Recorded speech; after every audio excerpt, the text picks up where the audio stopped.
시간 함께 하실 하나님 말씀 요한복음 2장 1절에서 5절까지 말씀입니다. 요한복음 2장 1절에서 5절.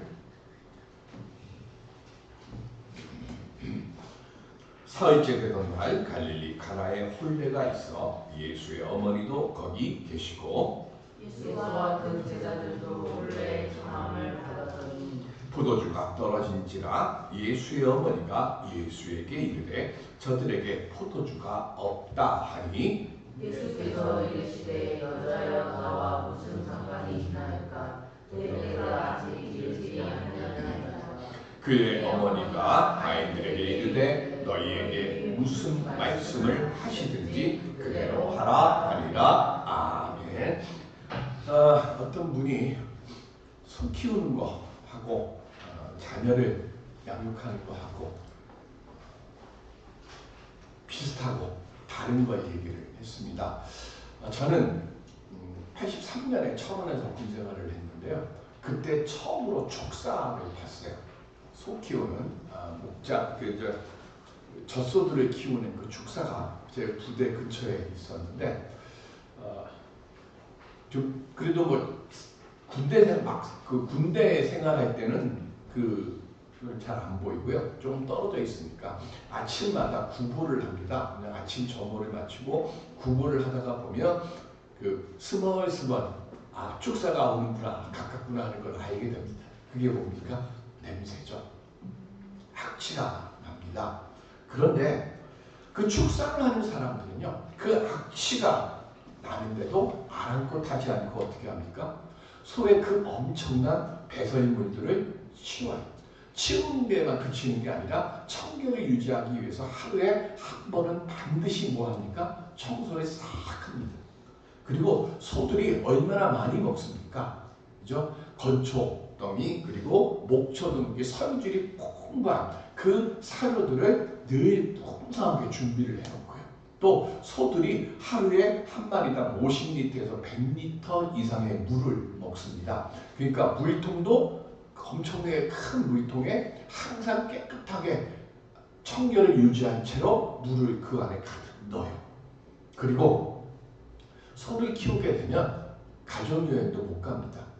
왜 못 가요? 그거를 하루라도 쉬게 되면 어떻게 됩니까? 청결이라는 게 문제가 생기면 소들에게 큰 병이 걸리니까 늘 매여 있어요. 이런 고된 생활 벗어나려고 하면 방법은 딱 하나 있죠. 뭡니까? 소를 안 키우면 돼요. 소 안 키우면 사료 걱정 안 해도 되고요. 청소 걱정 안 해도 되고 물 걱정 안 해도 되고 그리고 매여 있는 걱정도 안 해도 됩니다. 그런데 사람들은 소를 키웁니다. 왜 키우죠?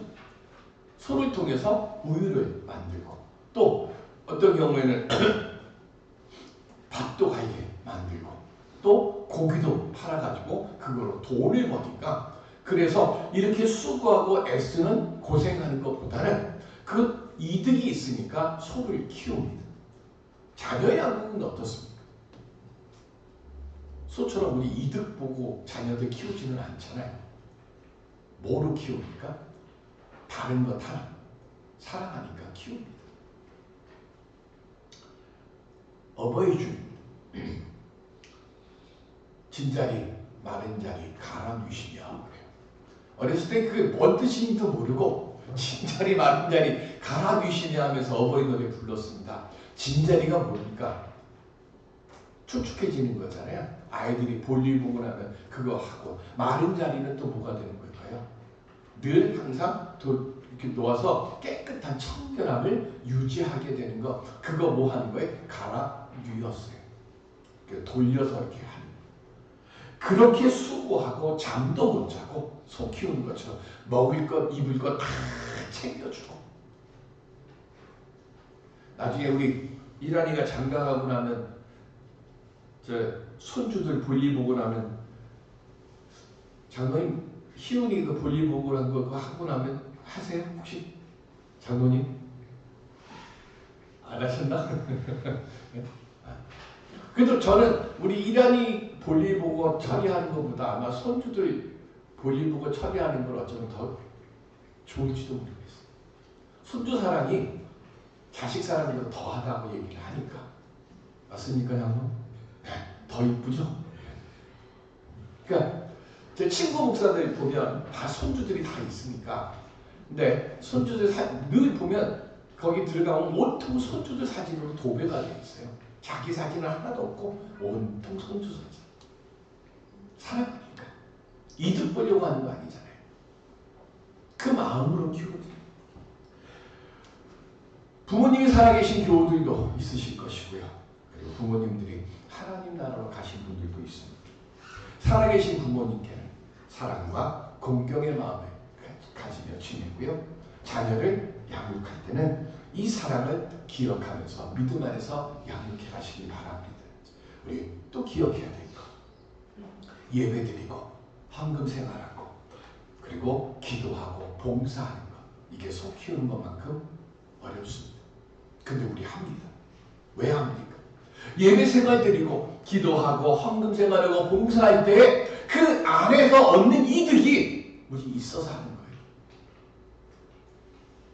꼭 세상적으로 무언가를 얻어서가 아니라 내가 그렇게 예배 드리고 이렇게 정성으로 마음을 준비해서 오는 그 속에서 하나님이 내게 무언가 주시는 그 은총의 선물들이 우리에게 있기 때문에 우리에게 속 키우는 것처럼 그렇게 믿음 생활을 해나가는 거예요.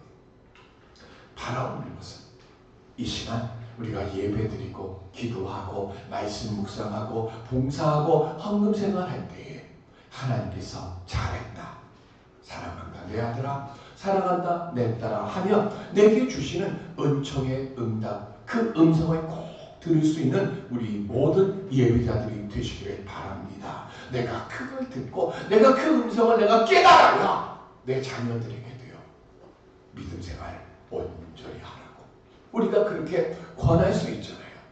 오늘 우리 만남의 교회 다른 것이 아니라요. 내가 예배를 드렸더니 내가 기도했더니 내가 말씀 묵상하며 살았더니 하나님께서 내게 이런 귀한 은총을 주셨습니다. 그렇게 고백하고 그렇게 간증할 수 있는 심령들이 먼저 다 되시길 바랍니다. 그리고 그 은총 속에서 하나님의 돌보심을 내 가정으로 온전히 든든한 기둥으로 만들고 세워가는 우리 하나님의 복된 성도들 가정 되어 주시기를 주님의 이름으로 기원드립니다. 아멘. 예수님께서요 오늘 행하신 이 본문의 말씀이 뭐예요? 첫 번째 표적이죠. 가나의 혼인 잔치에서 첫 번째 표적을 왜 행하셨을까요? 이유는 요한복음 2장 11절 시작. 예수께서 이 첫 표적을 갈릴리 가나에서 행하여 그의 영광을 나타내심에 제자들이 그를 믿으니라. 아멘. 뭐 했어요? 뭐 때문에 지금 표적을 행하셨다고요? 제자들에게 믿게 하시기 위해서. 요한복음에는요 7개의 표적이 있습니다. 여러 번 말씀드렸어요. 그 중에 오늘 이 무리벽에서 포도주가 되는 것이 첫 번째 표적이고, 그리고 이 다른 데서 다른 복음서에서는 이적 또는 기적이라고 얘기를 하는데 요한만 뭐라고 얘기를 한다고요? 표적이라고 말을 합니다. 그런데 이 표적이라고 하는 말의 뜻은 헬라어로는 세메이온인데요. 이 뜻이 뭐냐면 우리 교회 들어오기 전에 만남의 교회라고 하는 간판이 앞뒤로 있잖아요. 그러면 만남의 교회라고 하는 그 간판이 교회입니까? 아닙니까? 만남의 교회 간판은 뭘 뜻하는 거예요? 표지판이죠. 여기 만남의 교회가 있습니다 라고 하는 표지판이에요. 표적이라고 하는 말의 뜻이 뭐냐면 그 표지판이에요. 그럼 뭘 표지할까요? 요한은 7개의 표적을 말하면서요 우리는 이적을 보고 거기에 놀래요. 그런데 요한은 뭘 얘기하는가 하면 7개의 이적을 말하면서 이 이적이 무엇을 가리키고 있는지를 우리에게 보라고 말씀하는 거예요.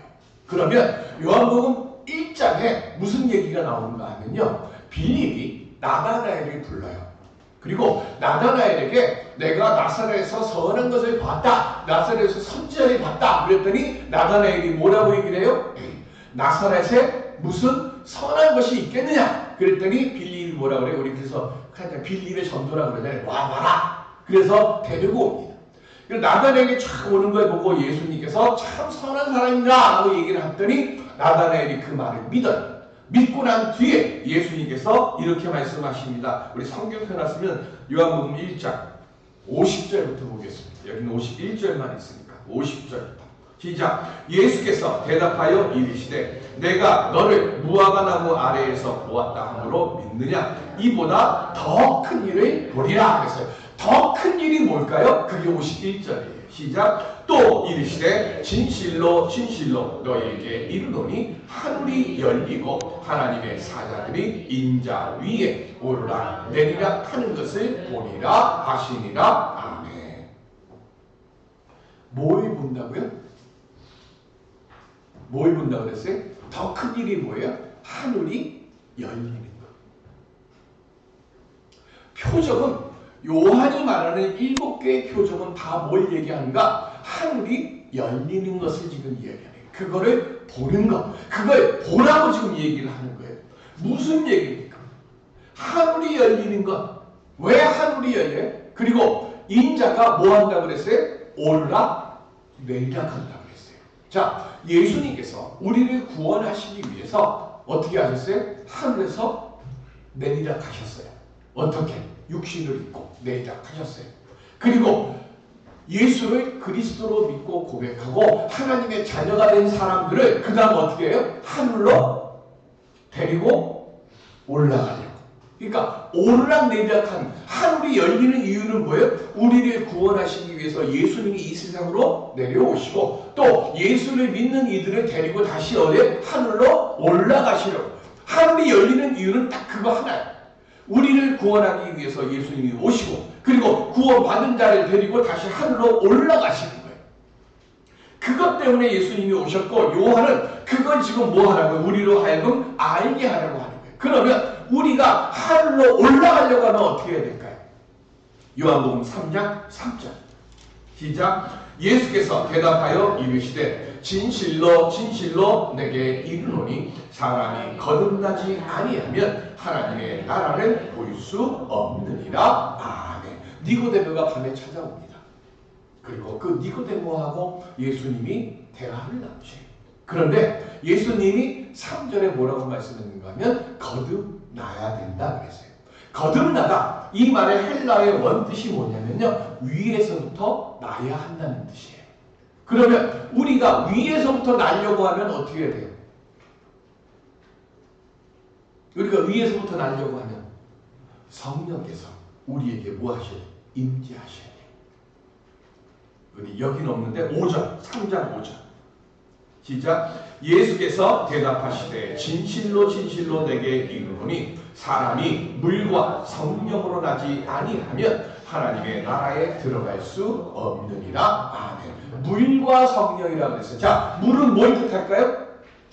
물. 여러분 물로 뭐 해요? 물로 뭐 해요 우리? 세례 받잖아요. 물로 세례 받아. 물로 세례를 받으면 그 다음 뭐 하는 거예요? 자, 세례를 우리가 어떻게 받아요? 내가 세례 받고 싶다고 해서 우리가 세례를 받습니까? 아니면 성령께서 나로 하여금 세례를 받도록 교회로 오게 하고 내 입술로 예수를 그리스도로 고백하게 하십니까? 그죠? 물과 성령으로라고 하는 이야기는 뭐냐면 성령께서 나로 하여금 예수를 그리스도로 고백하도록 나를 주님 앞으로 이끌어주고 그리고 뭐 하는 거예요? 세례를 받음으로 옛사람 죄인은 내 몸은 죽고 그리고 성령으로 거듭난 자가 되어질 때 그때 뭐가 되는 거예요? 우리는 거듭난 자가 되는 거예요. 그때에 하나님 나라에 우리가 들어갈 수 있는 거예요. 그러면 하늘이 열리고 성령으로 거듭나는 표적을 보고 느끼고 고백하기 위해서 행하신 첫 번째 표적이 물이 변해서 포도주가 되는 그 역사가 일어나는 것입니다. 왜 그럴까요? 예수님이 나사렛에서 약 5km 떨어진 가나의 혼인잔치에 마리아 그리고 제자들과 함께 초대를 받아서 갔어요. 요한복음 그냥 2장에 있는 그 얘기들만 하면요. 제자가 몇 명이 되는가? 베드로, 야고보, 요한 그다음 빌립, 바돌로메 이렇게 해서 5명이라고 어떤 분은 얘기를 합니다. 근데 우리 그런 거 소설처럼 그렇게 우리 얘기할 필요는 없고 어쨌든 몇 명의 제자들인지는 모르지만 제자들과 함께 갔어요. 그런데 잔치 중에 포도주가 떨어졌어요. 그리고 그 포도주가 떨어졌다는 사실을 누군가 마리아에게 말을 합니다. 그리고 그 말을 듣는 마리아는 예수님에게 포도주가 떨어졌단다 라고 이야기를 합니다. 자, 유대인들에게 있어서요, 포도주는요 특별한 의미가 있어요. 시편 104편 15절 시작. 사람의 마음을 기쁘게 하는 포도주와 사람의 얼굴을 윤택하게 하는 기름과 사람의 마음을 힘있게 하는 양식을 주셨도다. 아멘. 포도주가 뭐라고요? 포도주. 유대인들에게 있어 이스라엘 사람들에서는 포도주는요 기쁨, 잔치, 희락을 뜻해요. 그러니까 잔치 중에 포도주가 떨어졌어요. 그럼 뭐가 끝나는 거예요? 잔치가 끝나고 기쁨이 사라지는 거예요. 그러면 혼주의 입장에서는 아직 지금 뭘 하는 거예요? 혼인잔치를 아직도 더 해야 되는데 뭐가 끝나는 거예요? 잔치가 끝나. 이러면 뭐가 돼? 이건 큰일 나는 거잖아요. 이 위험한 상황에 있는 잔치를 계속 이어가려면 어떻게 해야 돼요? 오늘 본문 5절에 마리아가 얘기하잖아요. 그 하인들에게 뭐라고 얘기해요? 무슨 말씀을 하시든지 그대로 하라 그랬어요. 이 말은 다른 말로 이야기한 거예요. 주의 말씀에 순종하라는 거예요. 무리명에서 포도주가 되기 위해서는요 꼭 있어야 하는 게 뭐라고요? 그게 순종이에요. 날 때부터 소경이었던 사람 예수님을 만납니다. 제자들이 묻잖아요. 저 사람 누구의 죄 때문에 날 때부터 소경이 됐습니까? 그랬더니 예수님 뭐라고 그러셨어요? 누구의 죄 때문이 아니라 하나님께서 하시는 영광을 위해서 저 사람이 지금 소경됐다고 해요. 그리고는 뭘 합니까? 땅에다가 침을 뱉어요. 그리고 침을 흘리면서 눈에다 바릅니다. 그리고 난 뒤에 예수님 뭐라고 그러셨어요? 요한복음 9장 7절 시작. 이르시되 실로암 못에 가서 씻으라 하시니 실로암은 번역하면 보냄을 받았다는 뜻이라. 이에 가서 씻고 밝은 눈으로 왔더라. 아멘. 날 때부터 소경했던 사람이 뭘 했어요?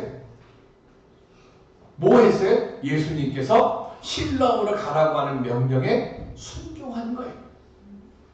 그 말씀에 순종하고 실로암 못가에 가서 눈을 씻었더니 지금까지 보지 못했던 세상이 확 열리는 거예요. 아까 말씀드렸잖아요. 표적이 무슨 뜻이라고요? 표지판이고. 그리고 무엇을 향한 표지판이라고요? 하늘이 뭐 하는 거? 하늘이 나타나에게 예수님 말씀하셨어요. 하늘이 열리고 인자가 오르락내리락하는 것을 본다 그랬지. 신라 6번째 표적이거든요. 6번째 표적에 지금 이 날 때부터 소경했던 사람이 눈이 어떻게 되는 거예요? 눈이 뜨였다는 얘기는 다른 말로 얘기하면 뭐 하는 거예요? 또 다른 세상이 내 눈에서 열리게 되는 거예요. 그러니까 지금 7번째 표적이 뭐예요? 죽은 나사로가 살아서 나오는 거예요. 무덤이 어떻게 됐어요? 닫혀있던 무덤이 열렸잖아요. 생과 사에 닫혀있던 문이 열리는 거예요. 이게 7번째 표적이란 말이에요. 표적이 7개가 있는 그 표적 속에서요. 우리가 기억해야 될 거 신하의 2번째 표적이 뭐예요? 신하가 병에 걸렸어요. 자기 아이 고쳐달라고 합니다. 그랬더니 예수님께서 가라 그래요. 고쳐주마 하신 거예요. 가라 그래요. 가는 낫다 그래요. 그래서 갔더니 가는 중에 집에서 하인이 와요. 하인이 와서 뭐라 그래요? 낫습니다. 언제 낫냐? 생각해보니까 예수님께서 집으로 가라라고 하는 그 시간에 고침이 그때 일어나는 거예요. 뭐 하는 거예요? 말씀을 믿고 순종하게 되어지면 뭐가 되는 거예요? 하늘이 열리고 무슨 일이 일어나는 거예요? 이적의 역사가 일어나는 거예요. 병고침의 역사, 내가 해결하지 못했던 역사, 그 일들, 죽은 자가 다시 살아나는 역사 다 모여서 일어나는 거예요. 순종하면서 일어난다는 거예요. 요한의 표적은 바로 그 얘기예요. 하늘이 열리는 거 보고 싶으냐? 그러면 주의 말씀 붙잡고 말씀대로 될 줄 믿고 그 말씀대로 행하라. 이게 요한이 말하는 거예요.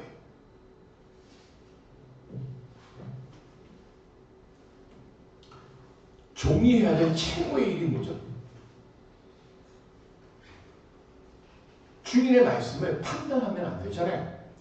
그죠? 거역해도 안 되고, 또 하나 제일 중요한 거, 내 생각대로 감하면 안 되죠. 요건 이렇게 바꿔도 될 것 같아. 요건 이렇게 더 하면 될 것 같아. 이 생각도 하면 안 돼. 그냥 주인의 명령에 생각하지 않고 그냥 순종해서 따르면 되는 거예요. 예수님이 하인들에게 뭘 명하셨어요? 항아리에다가 물을 부으라고 했어요. 근데 그 항아리가 어떤 항아리예요? 정결 예식을 위해서 준비된 항아리입니다. 그 정결 예식을 위해서 준비된 항아리는 뭘 위한 항아리예요? 장로들의 유전이에요. 이 유대인들은 밖에 나갔다가 집에 들어오면 또 음식을 먹기 전에는 반드시 뭘 해야 돼요? 손과 발을 씻어야 돼요. 그러면 손과 발을 씻으려면 뭐가 있어야 되죠? 뭐로 손과 발을 씻어요? 하인이 물을 바다가 떠가지고 부어주면 그 부어지는 물로 손하고 발을 씻는 거예요. 그러려면 항아리에는 반드시 뭐가 있어야 돼요? 물이 있어야 되잖아요. 그런데 예수님이 지금 하인들에게 뭐 하라고 하셨어요? 물을 가지고 와서 어디다 부으라고 그래요? 그 항아리에 부으라고 그래요. 근데 그 항아리에는 원래 뭐가 있어야 돼요? 물이 있어야 되잖아요. 물이 있어야 음식 먹기 전에 손도 씻고 해야 되잖아요. 그런데 물이 있는데 물을 부으라고 하셨을까요? 6개 항아리가 있는데 6개 항아리에 다 물이 없는 거예요. 이거 뭘 뜻하는 걸까요? 빈 항아리입니다. 율법이나 장로들의 그 율례를 따르고 지키는 것은 뭐가 되는 거예요? 알맹이가 없다는 거예요. 거기 물이 있어야 되는데 물이 없어요. 그래서 예수님이 하인들에게 명하셨어요. 뭐라고요? 항아리에 물을 채우라고. 어디까지 채워요? 아구까지 채워요. 그리고 난 뒤에 예수님이 뭐라고 하셨어요? 떠서 사람들에게 갖다 주라고 했어요. 갖다 주라고 그랬더니 그 물로 만든 포도주를 마신 손님들이 하인에게 뭐라고 얘기를 해요? 보통 잔치집은 처음에 좋은 거 주고 나중에 점점 질이 떨어지는 것을 주는데 지금 이 포도주는 먼저 먹었던 포도주보다 훨씬 더 맛이 좋다 그래요. 자, 다시 생각해보죠. 처음에 먹었던 포도주보다 나중에 갖다 준 포도주가 더 맛이 있어요. 포도주의 뜻이 뭐라고 그랬어요? 또 잃어버렸어. 포도주 뜻이 뭐라고 그랬어요? 기쁨, 잔치, 희락. 그러면 처음에 준비했던 포도주보다 나중에 준 포도주가 더 뭐가 많다는 얘기예요? 맛이 좋다는 얘기는 기쁨이 더 많다는 얘기예요. 그러면 율법이나 규례를 지키는 것은 빈 알맹이가 없는, 그죠? 속 알맹이가 없는 빈 껍데기 같은 거예요. 그런데 예수님이 뭐로 그 항아리를 채우라고 했어요? 말씀으로 그 항아리에 물을 채우라고 했잖아요. 주님이 주시는 말씀, 하나님의 말씀으로 내 마음을 채우게 되어지면 이전에 누리지 못했던 뭘 누리게 된다고요? 기쁨을 누리고 잔치와 같은 삶을 살고 희락의 기쁨을 누리게 된다는 거예요. 그것을 만들기 위해서요. 자, 3절에 마리아가 얘기했잖아요. 예수님에게 뭐가 떨어졌다고? 포도주가 떨어졌다고 했어요. 중심이 뭐예요? 거기는 주어가 포도주예요. 그런데 5절에 마리아가 하인들에게 명합니다. 뭐라고 얘기를 해요? 주님이 무엇을 명하든지 그대로 하라고 그랬어요. 그러면 여기엔 주어가 뭐가 돼요? 예수님이 되죠. 우리 세상을 살아가면서 지금도 저 역시 우리 이 자리 보면서 제 마음속에 근심, 걱정, 염려가 있어. 그죠? 또 여러분들 집에 그리고 일터에 근심, 걱정, 염려가 많아요. 근데 그 문제들 때문에 내가 근심하고 걱정하고 염려한다고 해서 그 문제를 해결됩니까? 눈을 포도주에서 뭐로 옮겨야 돼요? 주어가 바뀌었다고 그랬잖아요. 아까 포도주에서 예수님으로 바뀌었어요. 우리도 마찬가지예요. 문제 해결을 위해서 기도하는 게 아니라 주님을 더 알게 해달라고 우리가 기도하라는 거예요. 주님께 더 가까이 가게 해달라고 우리가 그렇게 걱정하고 근심하고 염려한다고 해서 문제가 해결되지 않으니까 기도할 때 이 문제를 해결해 주십시오라고 그렇게 얘기하는 게 아니라 주님 더 알게 해주시고 주님께 이 문제를 더 내어드리라는 거예요. 설사님 학교 다닐 때 교련했어요? 김현민 집사 교련이라는 과목이 있었어요? 교련을 하게 되면 뭐 김 집사 군대 갔다 왔을 테니까 뭘 하는가 하면 사람 이렇게 쫙 일렬로 쫙 서요. 그러면 이제 뭘 해요? 제식 훈련을 합니다. 그럼 앞으로 가 그래요. 그러면 앞에서부터 해서 끝까지 쫙 같이 가요. 그런데 가다가 지휘관이 얘기합니다. 뒤로 돌아가 그래요. 그럼 어떻게 될까요? 가다가 그 자리에서 싹 전부 다 뒤로 돌아. 그러면 처음에 갈 때 1등이었던 사람이 뭐로 바뀌어요? 꼴찌가 돼. 또 처음에 갈 때 꼴찌였던 사람이 뒤로 돌아가 하면 뭐가 돼요? 맨 앞에 서잖아요.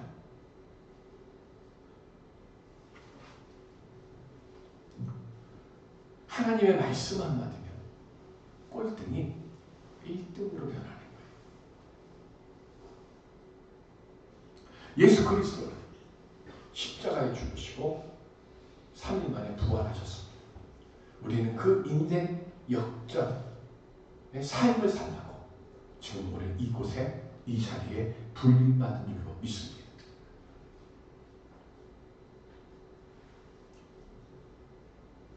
다 보지 말고 예수님 보고 문제 해결을 위해서 기도하지 말고 주님을 더 알게 해달라고 기도해 나가십시오. 그러면 예수님을 힘써 알기를 소망하면서 주님 앞에 기도하고 나갈 때 그때 주님께서 우리에게 뒤로 돌아가라고 하는 인생 역전의 말씀으로 우리에게 선포해 주실 줄로 믿습니다. 우리는 문제 해결을 위해서 오는 게 아니에요. 예수를 더 알기 위해서 하나님의 자녀다운 삶을 더 깊이 깨닫기 위해서 주님 앞에 우리가 나올 때요.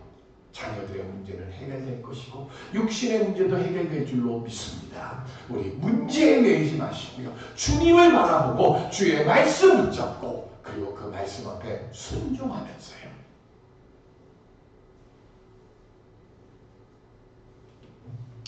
부모님께 내가 진심으로 효도하고 싶습니다라고 하면 주님께서 물질과 시간과 건강을 선물로 주실 줄로 믿습니다. 우리가 안 해서 그래요. 주님 더 힘써 섬기겠습니다. 주님이 반드시 우리에게 그 일을 행할 수 있도록 우리 인생 역전의 말씀을 우리에게 들려주실 것입니다. 우리 그 은혜의 자리에서는 우리 모두가 될 수 있기를 주님의 이름으로 축원드립니다. 은혜의 아버지 하나님, 우리의 자녀들을 생각하고 우리의 일터를 생각하고 우리의 삶의 내일들을 생각하고 주의 몸된 교회를 생각할 때 한숨과 답답함과 눈물이 참 많이 나옵니다. 주님, 이 모든 것들을 다 주님 손에 드리옵나니 주여 우리로 하여금 이 모든 절망적이고 힘겹고 어려움의 상황들이 변해서 복이 되어지는 역사를 발견할 수 있도록 말씀 붙잡고 말씀대로 행하는 우리 모두가 되게 하여 주시옵소서. 그래서 그 은총 속에서 물이 포도주로 변해지는 그 역사 속에 그 하인들과 같은 우리 만남의 모든 성도들이 쓰임받게 하여 주옵시고, 그래서 그 은총의 선물을 안고 세상을 이기는 우리 귀한 하나님의 복된 자녀들 다 되게 하여 주시옵소서. 감사하며 예수님의 이름으로 기도드립니다. 아멘.